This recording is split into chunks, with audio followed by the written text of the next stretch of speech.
دوستوں، مشہور دانا حضرت لقمان رحمۃ اللہ سیاہ فام تھے۔ وہ تن پرور اور نازک بدن نہیں تھے۔ ایک دفعہ بغداد کے ایک امیر آدمی کا سیاہ فام غلام کہیں بھاگ گیا۔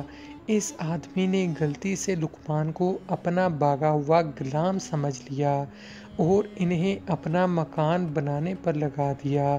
بیچارے دن بھر گارا اور اینٹیں ڈھوتے رہتے، یہاں تک کہ ایک برس گزر گیا اور مکان بن کر تیار ہو گیا۔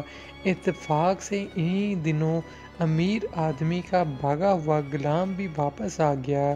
وہ سخت شرمندہ ہوا اور حضرت لقمان رحمۃ اللہ کے پاؤں پر گر پڑا کہ مجھے معاف کر دیجیے۔ لقمان رحمۃ اللہ ہنس پڑے اور کہا، اب معافی کا کیا فائدہ؟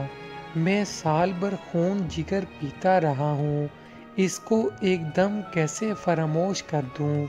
لیکن خیر، تمہیں معاف کرتا ہوں کیونکہ تمہیں فائدہ پہنچا اور مجھے کوئی نقصان نہیں پہنچا۔ میرا بھی ایک غلام ہے، بعض اوقات اس سے سخت کام لیتا ہوں۔